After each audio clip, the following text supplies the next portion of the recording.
Now the ARO is an annual metric. So if we think it's going to take place one time in a year, the ARO is 1.0. If we think it's going to take place once in 10 years, then it's 0.1, etc. So the ARO is the frequency. It's based on annual, 12 months. If we think it's going to take place 3 times in a year, what would that be? The ARO would be 3. So now we need to put all this together. The single loss expectancy, again, and I'm going to repeat this because I've taught it a lot, and I know that people miss what we're actually doing.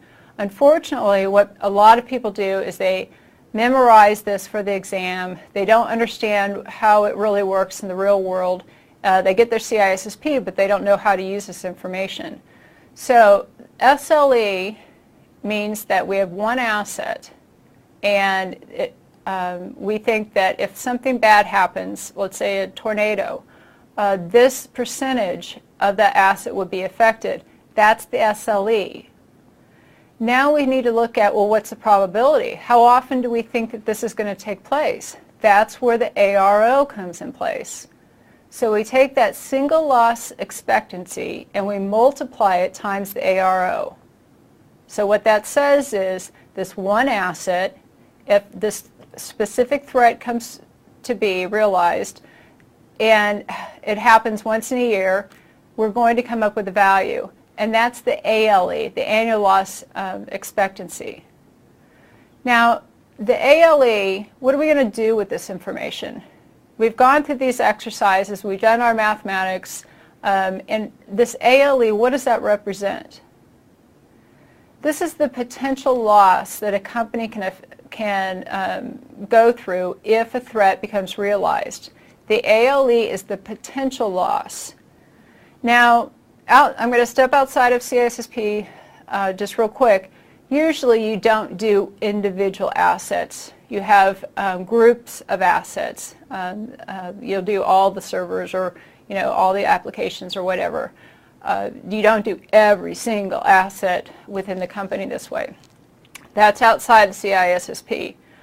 For CISSP, you do need to know these formulas. I also hope you know what they mean, because you're not going to just see it on CISSP. These are used all over the place. You can find them a lot of information, a lot of resources, and because information security is really leaning towards risk management because it's so important, you need to know this information. So we said that the ALE is the potential loss that a company can endure. So what do we do with that? Well, this is how we determine what risks we attack first. Remember I said that there's so many risks that a company is going to have to deal with, but they can't deal with them all at the same time. The ALE value is going to help categorize these risks. It's going to help determine the budget that's needed for the security program overall. It's going to tell us, it's a roadmap. This is what we have to do first. This is the potential loss we can go through. This is the potential, or this is the budget that we actually need. That's why we do the ALE. It's not a specific value. So, and what I mean by that is, it's not going to be like you're absolutely going to lose this specific amount of information. It's a guesstimation, because you're looking into the future. So this is potentially how much we can lose. So again, remember I said the definitions between the different concepts within security are important.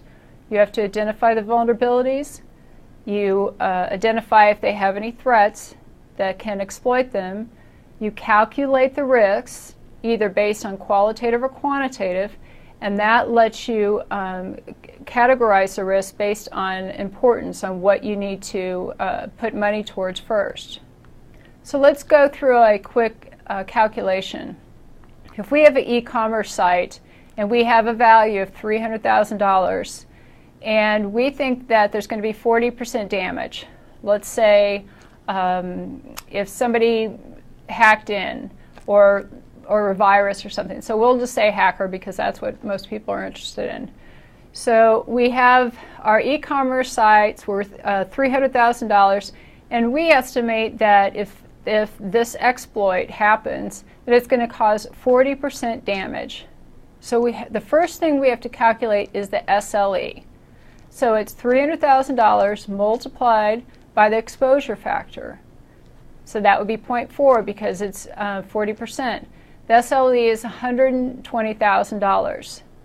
That's for one time. If it happens one time, we could potentially lose that much amount of money, or that's how much we have to spend to recover. But of course, threats can happen more than once, so we have to figure out the probability. That's where the ARO comes in. We have the SLE, we multiply it times the ARO, which is how often we think it's going to take place. And if we think it's going to take place once, then it's 1.0, and our ALE is $120,000. So what this means is, for this specific vulnerability, we're not going to spend over $120,000 to protect against it. We're not going to spend $300,000 because we don't even have that potential loss. Again, that's how it helps us set our budget for the type of controls that we need to put in place. So you walk through an example yourself. If we have a facility that's worth $650,000, and if a tornado comes through, we think once in 10 years, and there would be 35% damage, what would the ALE be?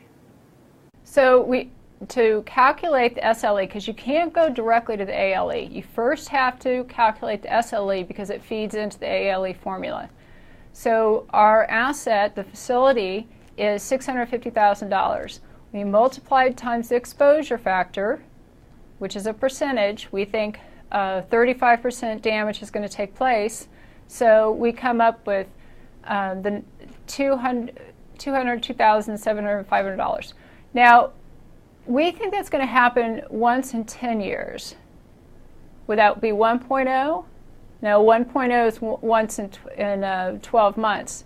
So we multiply our SLE times the ARO, and we get the ALE. So what this means is we're not going to spend over this amount of money to protect this facility from a tornado.